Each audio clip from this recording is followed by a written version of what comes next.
macam lapang. Di dada, coba kakak rasakan lagi di dada, di belikat. Gimana sekarang? Coba rasakan benar-benar dulu. Ya. Sudah ringan? Sudah ringan ya? Dah. Ya. Berarti tadi itu ketika seperti yang saya sampaikan tadi, ketika sebelum sukmanya dikembalikan ya kan, itu baru jasad kakak yang diruqyah. Nah, jadi setelah sukmanya dikembalikan, nah itu sukmanya dan jasadnya diruqyah, gitu ya. Makanya kakak jadi sehat. Jadi selama sukmanya nggak dikembalikan, kakak akan terus sakit seperti itu. Karena yang diruqyah cuma jasadnya saja. Maka tadi kan kakak sudah merasakan sendiri kan, ya kan? Walaupun sudah diruqyah tapi kakak masih sakit. Padahal saya deteksi jin di badan kakak sudah nggak ada. Karena apa? Sukma yang di sana itu masih tertancap jarum, masih tertancap jarum, gitu di bonekanya itu. Nah, jadi kita tarik kembalikan yang di boneka tadi, dimasukkan ke dalam jasad kakak lagi. Makanya sekarang habis itu baru kakak muntah lagi yang kedua kalinya, ya enggak? Kita ruqyah lagi di ulu hati ini kan langsung muntah lagi.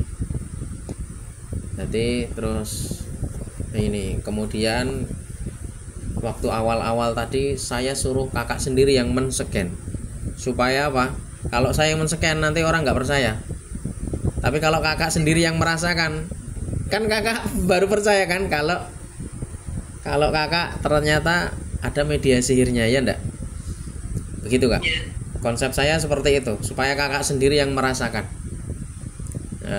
Saya ingin menjadikan kakak tadi supaya tidak sepenuhnya percaya dengan saya. Kalau saya yang men-scan, nanti iya ke kan gitu. Iya ke gitu. Benar nggak nih ya, kan gitu. Oh ini ada sihirnya nih kak. Oh nggak gitu saya konsepnya. Kakak saya suruh merasakan sendiri, gitu. Saya nampak macam saya ada bayang-bayang hitam. Di mana kak?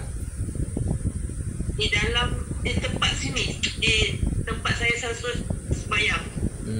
Nah itu. Di tempat saya sembahyang tu ada bayang-bayang hitam besar. Itu yang ketika buang dia. Ya, macam mana kak? Saya dah buang dia ke laut. Ya itu. Ya. Jadi saya suruh kakak sendiri yang buang, saya suruh kakak sendiri yang merasakan, supaya kakak bisa merasakan sensasinya itu. Oh ternyata seperti ini ya. Ininya media sihir ternyata seperti ini rasanya kan, kayak seperti itu.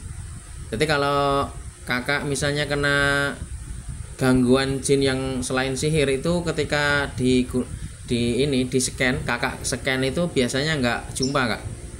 Nah kalau nggak jumpa, ada kalanya dua kemungkinan. Ada kalanya kakak cuma terkena jin jin numpang saja, atau ada kalanya kakak kena serangan jin saka keturunan. Jadi kalau jin saka keturunan biasanya nggak ada media sihirnya. Nah kalau yang sekarang ini kakak ada media sihirnya, berarti kakak selama ini adalah terkena sihir. Jadi pocong yang menarik sukma kakak itu bukan mencabut nyawa kak ya, mencabut sukma. Nah, mencabut nyawa cuma malaikat maut aja, itu pun arahan dari Allah Subhanahu Wa Taala. Itu mencabut sukma. Jadi pocongnya itu berarti arahan dari bomohnya tadi. Nah itu ketika itu kan saya pakai itu tadi ayat-ayat untuk meleburkan ilmu bomohnya. Jadi itu bertempur dengan bomohnya itu dari jauh. Jadi bomohnya itu konsepnya kita tumbangkan dulu, baru sukmanya baru boleh kita tarik kak. Sebab kalau bomohnya belum ditumbangkan, nanti sukmanya nggak bisa ditarik. Bomohnya buat saya itu udah meninggal. Tapi kan jin-jinnya kan masih ada. Oh. Ya jin-jinnya kan masih ada. Jadi konsepnya kalau bomohnya udah meninggal kak, dia kayak saka gitu kak, dia akan menurun ke anak-anaknya kak, gitu. Jadi walaupun bomohnya udah meninggal, dia akan nyari tuan baru kak, yaitu siapa? Anak-anak turunnya kak. Itulah namanya saka bomoh itu. Nah itulah namanya saka. Dia jadi walaupun udah meninggal, jadi sihirnya itu masih aktif. Nah karena tuannya dia akan mencari tuan baru, mungkin anaknya yang meneruskannya. Walaupun anaknya itu nggak merasa. Karena jinnya itu dia berdasarkan perintah yang lama, tuannya yang lama, bukan tuannya yang baru. Gitu. Nah, Paham. oke, sudah paham sekarang nggak ya? Sekarang ini, Sudah paham. ya, sekarang ini sudah ringan nggak badannya? Sudah ringan ya? Sudah. Nah, coba kakak ceritakan, Gampang dah tu. ya, kakak ceritakan sebelum dirukyah dan selepas dirukyah kak. Coba ceritakan. Sebelum dirukyah tadi gimana, selepas dirukyah gimana? Sebelum dirukyah, pikiran saya melayang, saya suka termenung. Lepas tu saya suka bercakap yang bukan-bukan. Oh, kayak omongannya ngelantur gitu kak? Omongannya sembangnya ngelantur. Sembangnya itu pelik-pelik gitu ya cakapnya? Saya macam merapu. Merapu, ya. Nah, terus? Dan itu terjadi selama 20 tahun ya? Iya. Dari tahun berapa kak? Kadang-kadang suka maki orang. Saya suka maki saja. Dari pagi nanti tengah hari saya ingat lagi, saya maki lagi. Oh gitu. Jadi ibaratnya penuh dengan kebencian itu ya di badan kakak. Rasanya tuh benci, jengkel, dendam dengan orang gitu ya. Marah-marah sukanya gitu kak ya. Marah-marahnya nggak stabil ya, nggak terkontrol ya. Iya. Terus lepas itu apa lagi? Lepas tu saya rasa macam satu hari kalau saya tak omong yang bukan-bukan, nanti saya fikirannya jadi mengelamun. Macam saya nak jalan, saya jalan, nanti saya balik, saya rasa nak marah lagi. Iya. Mas tuh selepas dirukyah tadi dan dikembalikan sukmanya gimana sekarang kak? Rasa berbeza lah. Saya rasa macam minat saya yang dulu-dulu macam hilang tahu Ustaz. Saya suka masak, saya suka buat kuih, saya suka buat biskut, tapi minat tu dah hilang. Macam tiba-tiba terus tak ada. Itu waktu sebelum dirukyah kemarin. Macam Selama 20 tahun hilang minatnya apa-apa pun, tak ada selera apapun gitu ya. Selama 20 tahun hilang tuh selera masak, selera apa. Ya. ya, jadi bodoh. Jadi bele gitu ya. Tak ada minat untuk buat kerja apapun gitu ya. Ya, macam tak tahu masak. Tiba-tiba tak tahu nak buat kerja rumah. Jadi hari-hari maki saja. Marah-marah saja gitu hari-hari. Nanti kalau abangnya tegur, tak mau terima. Iya. Itu saja. Terus apa lagi? Itu saja. Terus sekarang gimana sekarang? Selepas dirukyah, setelah dikembalikan sukmanya gimana yang kakak rasakan? Saya rasa macam hati saya dah ada balik. Dulu saya rasa macam hati saya hilang. Hati saya hilang, jantung saya hilang. Saya selalu fikir, saya ni hidup tapi jantung saya macam hilang. Tiba-tiba mana pergi jantung saya? Masya Allah. Tak ada rasa sampai jantung ini terasa hilang. Masya Allah. Iya. Alhamdulillah. Jadi sekarang sudah ada kayak hidup kembali gitu ya. Seperti dah dimasukkan kembali. Dah dimasukkan kembali. Masya Allah. Alhamdulillah. Dan yang tadi yang dirasakan di dada tadi yang nyucuk-nyucuk udah hilang kak? Sudah hilang ya. Alhamdulillah. Tadi oke, kakak bisa ceritakan pas waktu saya suruh men-scan media sihir di rumah, apa yang kakak rasakan? Coba kakak ceritakan waktu kakak jalan-jalan, membayangkan waktu kakak jalan men-scan itu, coba ceritakan. Kan kakak yang merasakan.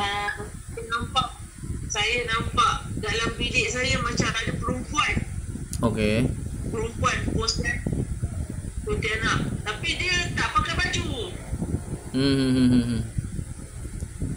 Kacau saya selalu. Nanti saya duduk kan. Saya duduk, nanti dia tarik rambut. Satu-satu dia tarik. Satu-satu dia cabut. Nanti saya duduk diam, dia cabut dulu.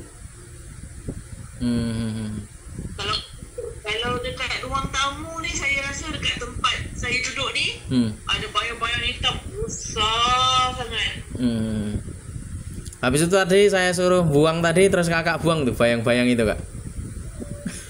Buang bayang-bayang macam berat. Nak angkat dia, ya Allah, beratnya. Lagi pesan pada saya. Masya Allah, alhamdulillah. Oh, kakak bisa ini ya, kakak yang merasakan, soalnya kita cuma dengarkan aja dia. Jadi sekarang waktu selepas selesai tadi sudah nggak ada rasa lagi ya. Awalnya kakak terasa gimana, Kak? Kakak tapak tangan kakak terasa ketarik kah, atau kayak ada karen, atau nyucuk-nyucuk, atau berat, atau apa, Kak? Saya rasa tangan saya dingin. Oh, dingin di tempat tadi tuh, di tempat yang ada media sihirnya. Kebas. Oh, kebas. Berarti berat kebas tebal gitu ya. Jadi tangan kakak itu macam tebal gitu ya. Jadi ketika di tempat lain biasa, tapi pas waktu di tempat yang ada media sihirnya itu tiba-tiba langsung kebas tebal gitu tangan kakak. Jadi berat gitu tangan kakak ya. Oke. Jadi selepas kakak buang terus jadi ringan lagi. Jadi ringan. Masya Allah. Alhamdulillah. Kakak sudah berobat kemana aja, Kak? Coba kakak ceritakan, selama 20 tahun udah berobat kemana aja, Kak? Jauh. Banyak sangat tempat. Negeri Sembilan, Melaka, pergi Batu Pahat, pergi Simpang Renggam, pergi kampung-kampung semua. Terus gimana selepas di ruqyah, dirawat, terus kata perawatnya sakit apa, terus selepas dirawat itu gimana? Dia cakap saya satu hari dapat jadi seorang yang bagus-bagus, tapi orang lain tak suka saya punya akademik bagus, saya punya pelajaran bagus, dia tak suka. Saya dapat nombor 1 dalam kelas, tapi dia macam benci sangat dengan saya. Sampai saya tak sekolah. Saya hari-hari ponting sekolah. Pergi tempat lain lah. Contoh nak pergi sekolah tapi saya balik rumah. Itu gimana? Pas waktu kakak merawat dengan di tempat-tempat lain itu ada reaksi yang seperti saya buat gini nggak? Tak ada. Tak pernah. Yang saya muntah ni tak pernah lagi kat tempat lain.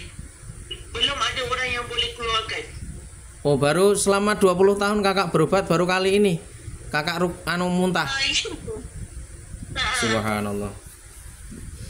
Terus selepas itu ini ngembalikan sukma selama 20 tahun itu ada nggak perawat yang maksudnya ngembalikan sukma kakak terus jadi sadar balik?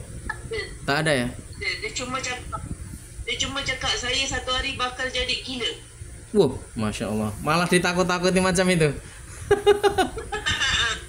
Dia cakap lah, tapi cerita tu memang betul.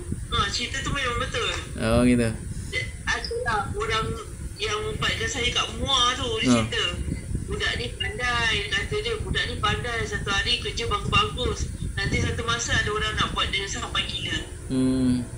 Tapi lepas berobat dengan dia pun tak ada reaksi apa-apa? Tak ada reaksi, saya tetap sakit macam biasa, tak ada perubahan, tak ada, makin teruk. Jadi baru kali ini pertama selama 20 tahun, baru kali pertama ini berobat dengan saya, jadi ada perubahan seperti ini Kak ya? Ada perubahan, ketara. Alhamdulillah. Jadi semakin sehat, jadi sakitnya hilang baru kali ini Kak. Selama kakak 20 tahun berobat. Masya Allah, la quwwata illa billah. Allah yang menyembuhkan dengan mukjizatnya Al-Quran. Bukan saya yang menyembuhkan Kak, Allah yang menyembuhkan dengan perantaraan mukjizatnya Al-Quran. Nanti gini Kak, saya khawatir kalau kalau sihir ini saya khawatir nanti kakak dikena serang lagi. Jadi saya sarankan kakak membaca ayat-ayat yang dianjurkan oleh Rasulullah SAW untuk membentengi diri, seperti ayat hirzi atau mangzil atau al-maksurat atau wirdul latif, bebas ya. Itu yang saya sebutkan tadi lebih kurang sama isinya ya. Nanti kakak baca pagi dan petang, tiupkan di air, minum. Itu yang pertama ya, baca dibentengi dengan bacaan. Yang kedua dibentengi dengan madu ruqyah kak, dibentengi dengan madu ruqyah. Minum, nanti beli aja madu ruqyah saya, Ayatul Hirzi ini ya. Itu nanti diminum pagi dan petang. Udah saya ruqyah ratusan kali kak, kakak tinggal minum aja pagi dan petang.